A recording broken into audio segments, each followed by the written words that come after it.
Was Jesus really raised? Or was this just fake news? Let's spend some time trying to fact check this key Bible teaching. But to properly fact check the resurrection of Jesus, we're going to need to spend some time covering the following areas. First, we need to briefly consider why this is so important. But then we'll be examining in more detail clear evidence that Jesus first died and that he was verified then as raised by multiple witnesses. And we're going to include then in that investigation documentary evidence that utilises the testimony of witnesses. That will include friends and enemies of Jesus. We're going to present physical evidence available at the time. And finally, we're going to consider the evidence of behavioural changes as a direct result of these events. So was Jesus really raised? Why is this such an important question? Well, this Bible passage supplies a useful answer. However, at first glance, if you're not familiar with it, you may not understand all the Bible language involved. But you can clearly see here in 1 Corinthians 15 the main point the writer is making. If Jesus was not really raised from the dead, any Bible believer's faith is pointless. It means that a believer has no forgiveness of sins, which means we cannot be saved. It means that any followers of Christ who die have no hope of life after death. And therefore, rather than being uplifted by what those people believe and practice, any Bible believer then basically has to fall on utter miserable despondency. So it's absolutely critical then, not just to ensure that we're not being confused by fake news or caught up in a conspiracy of deceit. Fact-checking this claim is crucial to any Christian hope. It is a matter of life and death for us also. But this is a cold case. The incident involved happened nearly 2,000 years ago. How are we supposed to investigate it? Well, we can still access, as it were, the case files because they're presented to us in the Bible and its record. Now, if you're not totally convinced yet that the Bible is a reliable record, then you may want to note that we have leaflets you can take away available on this very topic. And there may be other occasions when questions about the reliability of the Bible and its message are dealt with by Christadelphians here. But for now, I'm going to assume that you will allow me to use the accounts written in this very special book, the Bible. So let's try to forensically examine then what the Bible tells us about the events surrounding Jesus' death and the claimed resurrection. We will see there is a body of evidence. And then, just like jurors in a court of law, you can be free to then arrive at your own conclusions based on the evidence presented. And we'll begin then with the body at the centre of this case. After all, for Jesus to be raised from the dead, we first need him, as it were, to be certifiably dead. The Bible record gives us multiple testimony to the fact that Jesus was definitely dead. There are 4 different gospel accounts of the arrests, the trials, the crucifixion, and the burial of Jesus. For speed, we're going to look at certain records, and we'll throw them up on the screen for you to have a skim through. But please take your time to go back over them in more detail, especially if you still have more questions. Some people claim that Jesus' resurrection was really just a happy accident because he did not really die. The suggestion is that he appeared dead and then he revived later in his tomb, despite the fact that he received no medical attention. And then somehow he then escaped from his burial place and went on to avoid detection by the authorities. Well, let's see how this stands up to the evidence in the records. So, for example, we're told in each gospel record that Jesus was scourged before he was crucified, as you can see here in Matthew 27. Now, if we were to call an expert witness to the stand, a historian or someone who lived at that time and actually did scourge people, we would find out that many prisoners died, in fact, from this public flogging. And it often was the preceding action to a crucifixion. So they didn't even make it to that stage.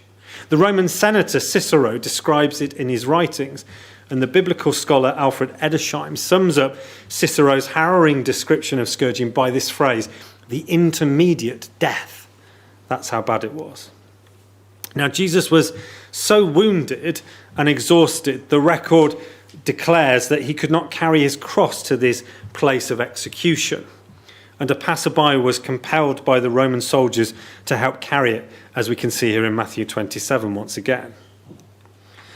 So we need to really think about these things and then take on board what else was going on at the time. You see, the Jews needed Jesus to be dead. That's what they wanted. They needed him to be dead by sunset because of the Passover Sabbath. They appealed to the Romans, who were in charge of the country, to speed up the crucifixion. And they did so by saying, well, the legs need to be broken of the prisoners. That would cause them, horrible to say this, but much quicker asphyxiation in this process of being crucified. But notice in John 19 that Jesus was found to be dead already. However, it's also recorded that he still had his side pierced with a Roman spear as an absolute guarantee of death. The Roman soldiers involved in the crucifixion knew their job. They were experienced in killing people, to put it bluntly, and in then verifying the death of their victims. At the same time, we know the chief Jews involved also wanted Jesus dead. So they were doing everything to ensure that this was definitely the case. Do we somehow think both groups ended up mistaken in this? In Mark 15, we have the record that it was a surprise to hear that Jesus was already dead, and that the Roman governor involved, Pilate, questioned this very fact. Note that Jesus was officially confirmed as dead by the execution officer in his personal report to the governor. The Gospels also repeat that the body of Jesus was officially released for burial upon a special request. That's recorded in Matthew 27. And normally, crucifixion was reserved for criminals. So the body should have been dumped in the refuse pit. But something different happened to it. So again, more people involved in looking at it, checking it, being in contact with this body to confirm it was a body. So instead, the body of Jesus was carefully and respectfully buried, and the tomb he was put into was sealed by a huge stone. That's something we read in Mark 15. So we can see then that there is a large amount of evidence that Jesus died, including the testimony of official witnesses like Roman soldiers and the execution officer. We've got Pilate the governor involved in that. We've got the Jews at the cross. We've also got this Joseph of Arimathea, who's a prominent member of the Jewish religious council, we're told. Can we believe that all these experienced men got it wrong? They all had different vested interests in the undeniable death of the prisoner, except Joseph. But he also examined what is repeatedly referred to as the body when he respectfully wrapped it for burial. Why would such an educated man seal the tomb if there was any doubt that Jesus might still be alive? So all the evidence points to a dead body, and that it was indisputably the body of Jesus. But it's even more important for us to establish whether it was really raised from the dead, obviously. That's the unique thing here, isn't it? What evidence can we bring for this far more unbelievable event? Well, for example, could there, some people say, have been a mistake with identifying the specific tomb where the body of Jesus was now laid to rest? When we read this in Matthew 27, we find out that the tomb of Jesus was actually sealed and guarded by Roman soldiers. They did it to stop resurrection claims. So notice the motivation here is of the Jewish leaders, and they're absolutely intent on preventing any future claim of resurrection. And they apply for an official watch to be set, permission, therefore, to make sure this happens and that they can quash any rumours that might surface otherwise. So they sealed the tomb and they set a military watch for days. can you imagine that the Jewish authorities would have done this without establishing it was the right tomb? Or that Jesus' body was still inside it? The ceiling would have provided visible, physical evidence as to the correct tomb. And then, of course, the guards are there on view day and night, confirming it as the correct location. So here, the enemies of Jesus, as well as the Roman authorities, provide testimony, as well as physical and demonstrative evidence that no human could have interfered with the tomb or the body. Yet, they also help to establish that something far from normal happened at this location. More than one of the gospel records tells us that several groups of disciples then found an empty tomb several days later. Here's just one example from Matthew 28. And in this record, we note that the first group were female disciples who were coming with the intent to complete the proper Jewish custom for burial.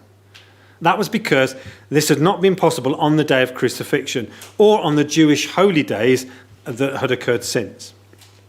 Now, instead of performing their tasks with a dead body, they are charged with being the first eyewitnesses to an empty tomb. An angel encourages them to observe the evidence. Evidence of a rolled back stone, evidence of the empty interior of the sepulchre. And then they are charged and encouraged to go and witness this location evidence to others. They are to be witnesses to it.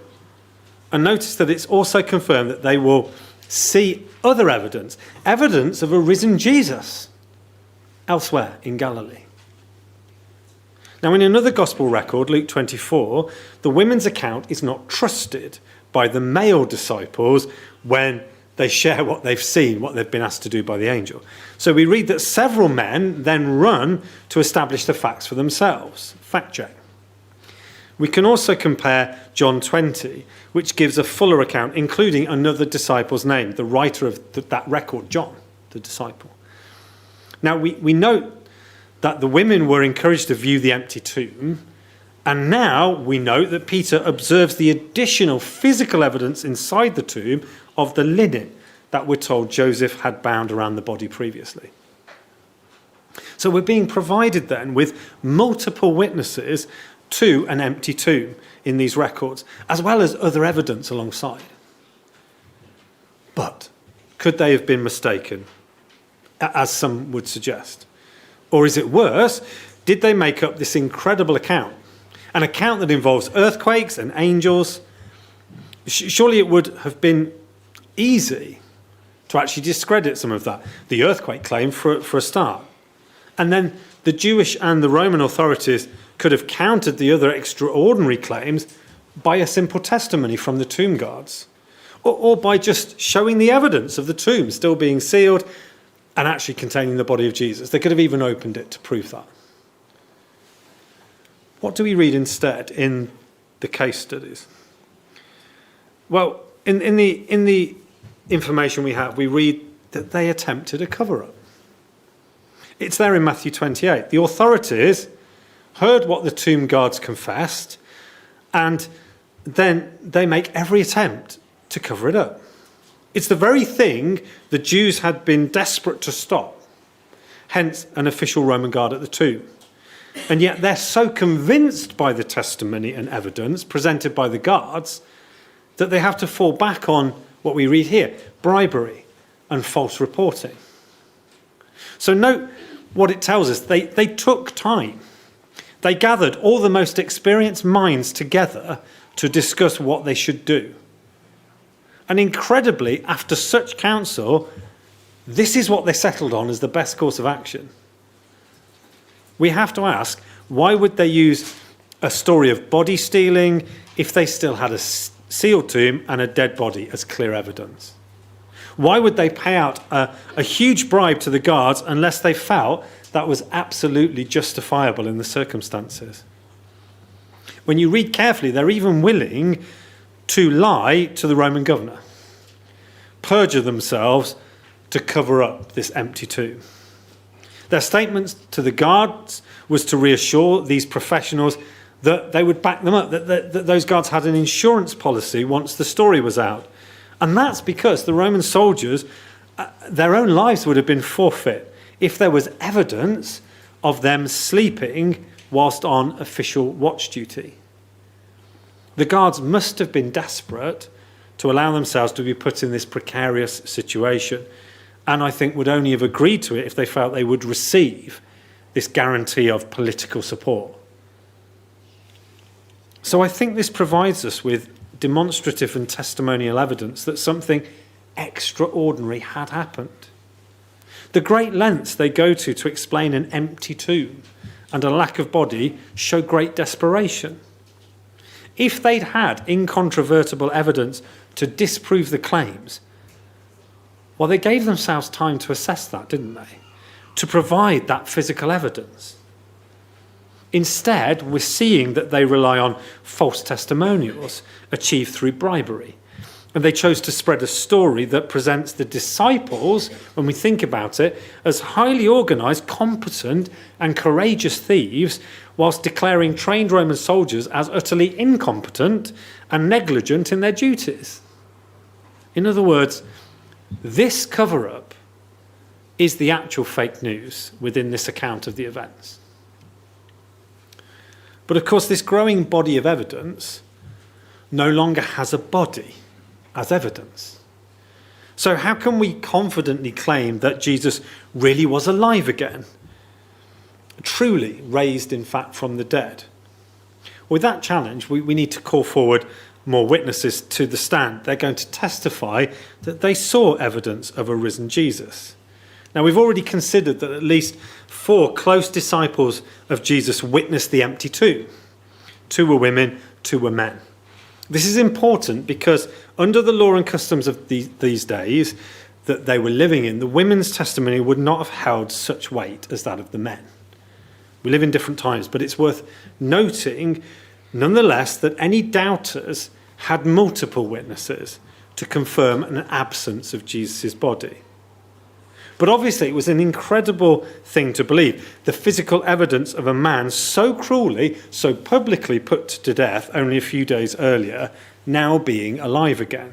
And it's understandable that Peter felt he had to go and find evidence to back up the testimony of the 2 Marys. And another of Jesus' closest followers was also understandably sceptical about these disciples' claims that they had actually seen the risen Jesus. And in 1 John 20, we find Thomas, who was rightly doubtful when he first heard the testimony of other witnesses. He demanded physical evidence that this was the crucified Jesus and not some imposter that they were now seeing. That it was perhaps some group hallucination, and he wanted to know, well, I need evidence that this isn't the case. Now, we can especially understand this of a man who was a twin and who would have experienced being mistaken for someone similar in appearance. So after 8 days, we're told, this physical evidence was provided when he met a risen Jesus in person. Up to this point, we're told that these key witnesses had seen the risen Jesus in different locations, usually as individuals or in small groups, pairs perhaps. But we then have a further mass witnessing taking place, just as the angel had told the women at the empty tomb. So we've had one that Thomas was part of, but now we have one recorded in John 21, where we see this was in the physical location of Galilee. That's another name for the Sea of Tiberias. And we have those involved named for us, providing a helpful list of witnesses. The record goes on from verse 3 through to 14 to explain that the Galilean witnessing took place with all the key disciples interacting with Jesus for a long period. So if this was some imposter who had fooled them up until now, this was a long time to maintain a fraud. These men, remember, had spent 3 years living with Jesus during his ministry, literally 24/7 with him. So any pretense would have been seized through during this situation if it hadn't been before. But verse 14 goes on to state that this was actually the third time Jesus had provided himself as living evidence that he had been raised from the dead to this collective group. So these men are now going to become the chief witnesses in the ongoing claim about Jesus being raised. And here are just a few further key examples. You could look at many others in the New Testament records. So if we move out of the Gospels and into the book of Acts, we find there at the start, the writer Luke puts on record this statement as an official introduction to this Bible book that focuses the most out of all the books on the practical preaching of the Christian hope. Notice how he highlights that Jesus' disciples spent 40 days of physical contact with a living man after the resurrection. In this time, they were provided with what he calls infallible proofs. In other words, clear, indisputable evidence. This was the period when they went from being disciples, which means followers and students, to being apostles, meaning messengers and missionaries. Now, that's important because later, as we move through the book of Acts, and we get to Acts 10, for example, we find one of them, Peter, at the centre of events again. We can read part of one of his preaching talks as he's doing his missionary work. Now, notice that now he is an apostle. A key part of his message is to declare himself as a specific witness. But this was not just a witness to the ministry of Jesus before the crucifixion. He also declares clearly he is a witness to the resurrection of Jesus. Again, notice there is emphasis on the physical evidence he experienced in eating and drinking with Jesus, and the fact that Jesus had commanded them to preach, which included these central claims about the resurrection. Now, after a longer period, the preaching of the gospel led to the establishments of groups of believers in different places. They then formed official churches, groups of believers. Some of these then received letters from the apostles. And one church in the Greek city of Corinth received a letter with a whole section dealing with the resurrection from the dead. It's a fascinating case study for the importance of Jesus being raised. It was the first Bible quote we had from that very chapter. But now we'll just look at a part of the start of that section where a key witness list is presented as part of the evidence. It includes Cephas, which is another name for Peter. We've met many times already. The 12 disciples are mentioned, those original close followers of Jesus before he was crucified. We have 500 believers in one place seeing him, most of whom we're told are still alive and could be called as witnesses now, if needed. Then we have mention of James, and then other apostles, those who are going to be sent out to preach the resurrection. And finally then, in verse 8 to 9, the writer himself, who is the Apostle Paul, calls himself as the last witness, explaining that this is partly because of the timeline, that he was the last actually to see Jesus as a risen Lord, but partly because he considers himself least worthy. And we'll come back to that point in a short while. So, I hope you will agree that there is a large body of evidence for Jesus being raised from the dead, and that this covers different forms, such as eyewitness accounts and testimonials, physical evidence, as well as documentary and demonstrative evidence. But can we just consider what I think is perhaps the most powerful of all evidence, and that is the behavioural change in certain people after they were presented with these other forms of evidence. To do so, we need to go back along what is the resurrection timeline to examine certain events before Jesus was killed and the behaviours exhibited. See, the arrest of Jesus, his torture and execution, would have shocked anyone. But for those close followers who'd committed to him for 3 years, it was disastrous. And yet, we're told that Jesus had tried to prepare them because he knew it was coming. So we have an example here in this account in Matthew 16. Jesus had begun to explain in a high level of detail, actually, what was going to happen soon. But notice here that Peter resisted the idea completely, in fact, and all its implications. Jesus tried to get them to understand on more than one occasion, as we can see by comparing, not that passage. Sorry, I think I've got that in the wrong order. Let me go on.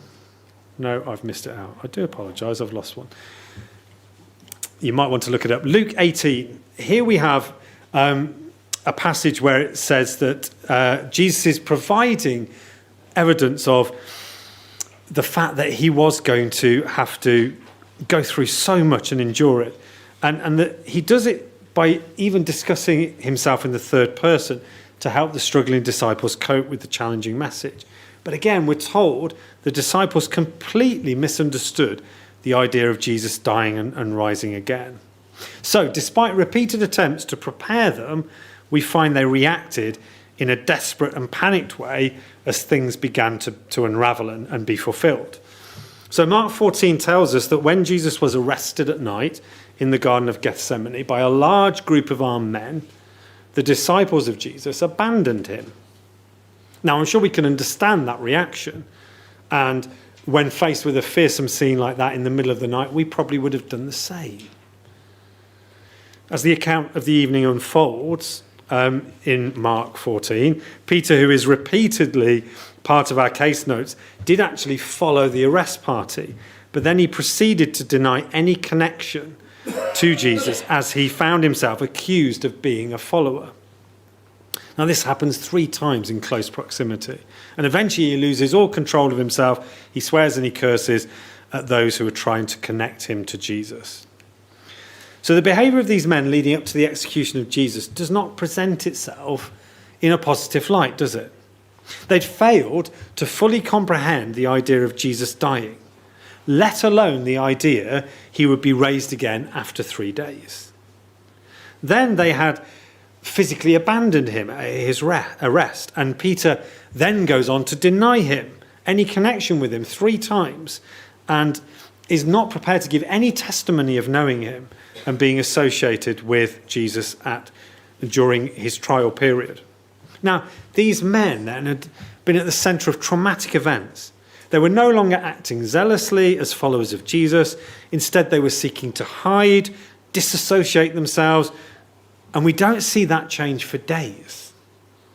So it seems hard to believe that they could coordinate a guerrilla-style raid to steal Jesus' body from underneath the nose of a squad of professional Roman soldiers. But if we shift forward in time by a month, what do we find in the record? In Acts 2, Peter is now in the middle of Jerusalem, preaching about a risen Jesus, as we can see from just this small section of his speech. Now, this is only 50 days after Jesus' very public trial and execution, when, remember, Peter had vehemently denied knowing Jesus. But now, just over a month later, he's here prepared to stand up in the centre of Jewish authority, in the very temple at the centre of Jerusalem, and he's ready to point the finger at them, those Jewish authorities, for causing that death. Not only this, but he's also publicly claiming God had raised Jesus from the dead afterwards. If we go through what he says, he even gets to a point where he claims that King David, from the Old Testament, had spoken of this in a prophecy 1,000 years earlier. And then Peter goes on to use the tomb of the dead and buried David as part of his argument in verse 29 to 32. Note what he says as he finishes the section. He claims that everybody listening to him were also witnesses. Now, can we see his point here? They all knew where a celebrity like King David was buried. So they could all be called as witnesses that David was dead, if that were needed. But if they tried to do the same for Jesus, and that he was definitely dead and buried, could they provide the same evidence of a sealed sepulchre? Or would they instead find that they were witnesses to an empty tomb? This was the perfect public opportunity for these resurrection claims to be quashed. But they weren't. Now, this incredible change of behaviour is repeatedly recorded from this point forward in the New Testament. We can find evidence for it in multiple places. But why would these former frightened disciples become such bold advocates for a risen Jesus if this was really just fake news based on a hoax that they were part of? After all, as the Acts record goes on to make clear, this was really high risk as a preaching message. And just a few examples to illustrate this. First, we can see in Acts 4 that preaching a risen Jesus led to temporary imprisonment for them. Then the next day, Peter and others were challenged in an unofficial trial to justify their preaching. We can read that in verse 10 here. But Peter states that his motivation and his newfound courage were based on the firm conviction in a risen Jesus. In verse 13 of this same passage, we see how those who opposed Peter noted this behavioural change. The courage and the powerful logic of the message totally amazed these enemies. And the risks are then re-emphasised in verse 18 to 21. But these were changed men. Peter and John were now ready to stand up publicly before the authorities and disobey commands to stop preaching about the resurrection. And this was in the face of, as we see here, further threats and official intimidation. In Acts 5, we find them imprisoned again. They are now brought before the official Jewish council in verse 27 and 30.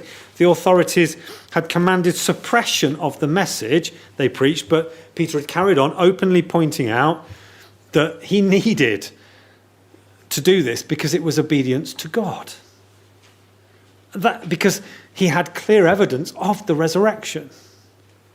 And notice there's an unconscious testimony in this by what the high priest sees in their bold and effective preaching. These men were now fully committed to filling Jerusalem, the whole city, with this message.